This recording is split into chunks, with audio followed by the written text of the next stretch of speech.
안녕하세요, 군사돋보기입니다. 현재 전 세계에 존재하는 많은 전투기들 중에서 스텔스 전투기가 아닌 4세대 전투기나 4.5세대 전투기 중 최강의 전투기라면 무엇이 있을까요? 여러가지 후보가 있겠지만 이 중 많은 지지를 받는 전투기라면 F-15 전투기나 F-16 전투기를 들 수 있을 겁니다. 그런데 모의 시험 비행에서 F-16 전투기를 꺾어버린 차세대 고성능 4.5세대 전투기가 있습니다. 유로파이터 타이푼의 개발에서 빠져나간 프랑스가 개발해낸 라팔 전투기가 바로 그것인데요. 한때 우리나라에도 F-15K 대신 도입될 뻔했던 이 전투기는 당시 뛰어난 성능으로 이름의 뜻 그대로 돌풍을 일으켰습니다. 기본적으로 제한적인 스텔스 성능을 가진 세미 스텔스기로 개발되었지만 오래전부터 이 전투기를 완전한 스텔스 전투기로 만들기 위한 신기술이 개발되어 오기도 했는데요.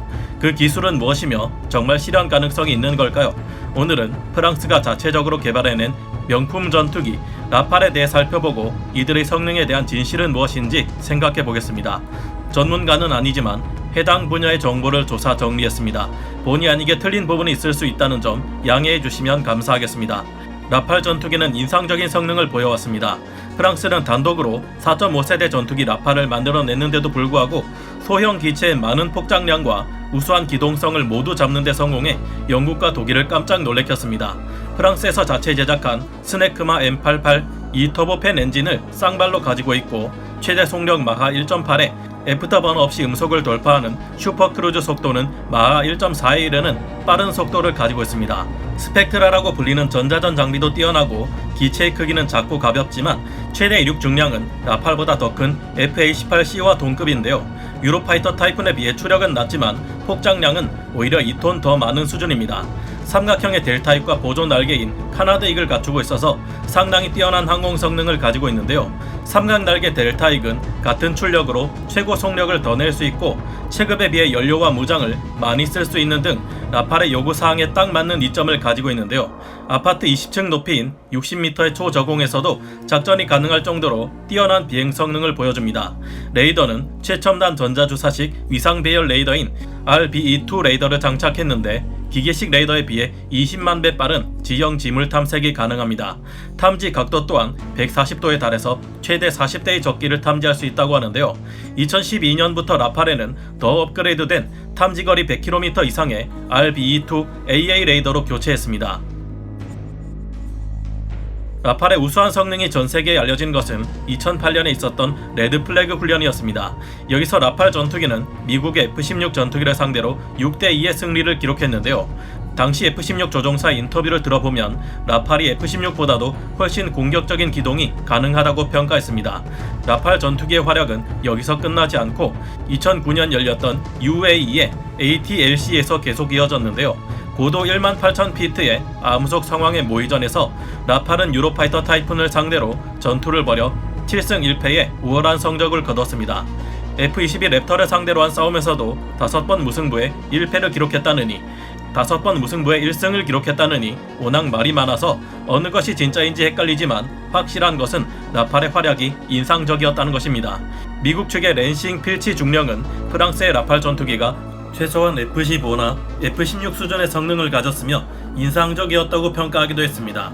라팔이 F-22를 공격하기 위해서 락온하는 영상이 인터넷에 공개되었는데 이 영상을 보면 라팔의 콕핏이 어느 방향으로 기체를 움직이면 기총으로 적기를 잡을 수 있는지 건트랙 가이드라인까지 제시해주는 것을 볼 수 있는데요.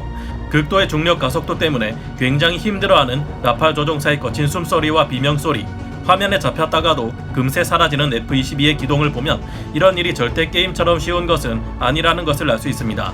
여기서 라팔은 F-22에게 공격할 기회가 몇 번 있었기 때문에 라팔의 뛰어난 기동은 위협적이라고 보아야 할 텐데요. 모의전은 훈련도와 정비 수준, 설정 상황에 따라 차이가 있을 수 있기에 이것만 가지고 라팔이 F-22를 잡았다고 평가하기는 섣부른 일입니다. 장거리 BVR전에 특화된 F-22가 아웃복서의 챔피언급 끝판왕이라면 라팔이나 유로파이터 같은 전투기는 가까이 붙어 때리는 인파이터에 가깝다고 할 수 있을 텐데요.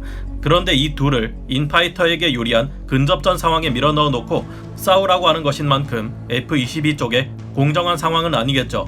미 해군의 탑건 스쿨에서의 훈련 결과를 보면 구식 기체인 A4 스카이호크가 훈련생들이 모는 F-14를 모의 격추하는 일이 비일비재했던 것을 보아 근접전 상황의 경우 조종사의 실력과 유리한 위치 선점과 같은 요소가 많은 부분을 차지하는 것으로 보입니다.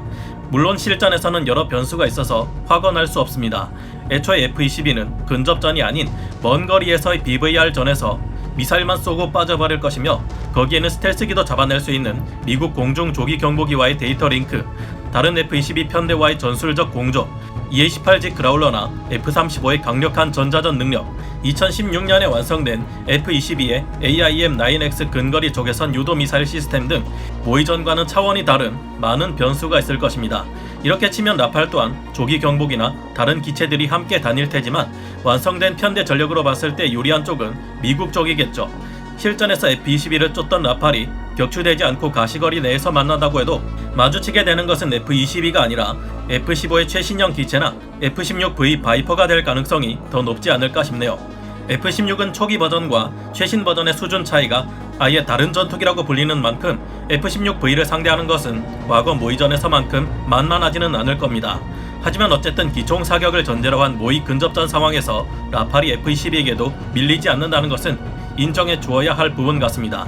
라팔 전투기는 유지비가 많이 든다는 단점을 가지고 있기는 하지만 유지 보수 측면에서 상당히 뛰어난 모습을 보이기도 했는데요. 여러 차례 일어난 실전 사례에서 라팔 전투기는 무려 90%를 넘어서는 출격률을 보여 많은 사람들을 놀래켰습니다. 미국조차도 90%를 넘어서는 기록은 F-18F 슈퍼 호넷이 기록한 91%의 사례가 유일한데요. 2000년대 들어 여러가지 복잡한 전자장비가 가득해진 4.5세대 전투기로서 이런 기록을 냈다는 것은 괄목할 만하다고 할 수 있습니다.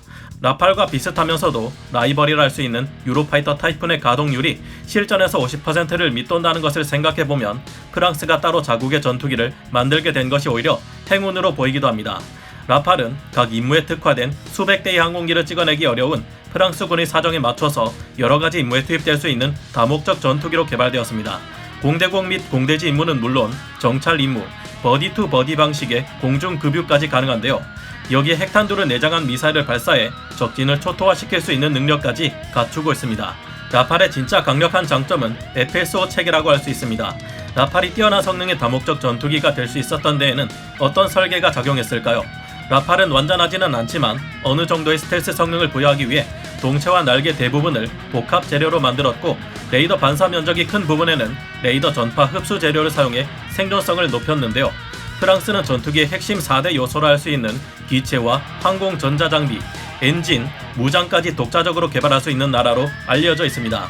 그런 만큼 라팔의 주요 구성품들은 프랑스가 자랑하는 최첨단 항공 기술의 집약체라고 할 수 있는데요. 라팔은 적외선 탐지 및 추적 장치인 IRST와 CCD-TV를 결합한 FSO, 프론트 섹터 옵트로닉스 체계를 갖추고 있는데요. 정면에서 봤을 때 왼쪽에 보이는 동그란 것이 바로 IRST, 오른쪽의 사각형 물체가 바로 CCD-TV입니다. IRST는 적외선 레이더처럼 작동하는데 먼 거리의 열원을 탐지해 그 방향을 알려줍니다. 대략적인 추정이 가능하지만 정확하지는 않다는 단점도 있습니다.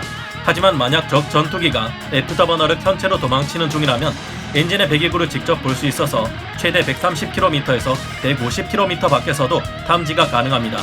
근거리에 적이 있을 경우 방향뿐만이 아니라 열 영상을 직접 확인할 수도 있어서 클리어 장비처럼 활용할 수도 있습니다. CCD-TV는 쉽게 말하자면 디지털 카메라에 비유할 수 있겠는데요. 그런데 탐지 거리가 엄청나게 긴 광원 기능이 추가되어 있다고 봐야 할 것 같습니다. 이 장비를 이용하면 40km에서 50km 밖에 있는 전투기도 그 기종이 무엇인지 파악할 수 있는데요. 다만 카메라로 확인을 해야 하는 CCD-TV이므로 야간이나 전후에는 사용하기 곤란하다는 단점이 있습니다. 하지만 근거리로 접근할 경우 IRST 쪽에 클리어 기능을 이용해 열 영상으로 상대 적기의 자세한 정보를 확인할 수 있습니다. 또한 여기에는 레이저 거리 측정 및 표적 지시기가 내장되어 있어서 레이더 없이도 표적에 대한 거리 측정이나 레이저 유도 폭탄 표적 지시가 가능한데요. 거리 측정기로는 최대 40km까지 거리 측정을 할 수 있습니다. 이런 장비들의 활약으로 라팔은 레이더를 사용하지 않고도 적의 스텔스기를 탐지해낼 수 있다고 하는데요. 하지만 여기서 그치지 않고 라팔은 액티브 캔슬레이션이라 불리는 최첨단 기술을 활용해 라팔을 스텔스 전투기로 만들려는 노력을 계속해 오고 있습니다. 교전이 시작되는 장거리 공대공 전투에서는 전투기의 레이더 반사 표면 RCS가 작으면 레이더의 성능도 그에 영향을 받는 것으로 알려져 있습니다.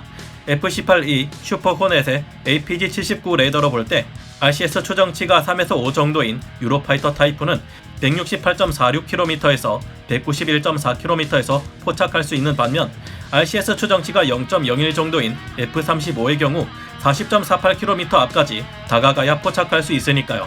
라팔의 RCS는 0.6 정도이니 같은 F-18E 슈퍼호넷의 APG-79 레이더로 봤을 때 107.63km보다 조금 더 먼 거리에서 탐지가 될 수 있는 반면 RCS 추정치가 0.001인 F-22 랩터는 가시거리 이내에 나타나기 전에는 보이지 않을 것으로 추정됩니다. 이 경우는 공중조기 경보기의 지원이 없을 때를 기준으로 한 것이지만 아무래도 RCS가 작으면 작을수록 원거리 교전인 BVR 전에 있어서 라팔에게도 유리한 것은 분명할 겁니다.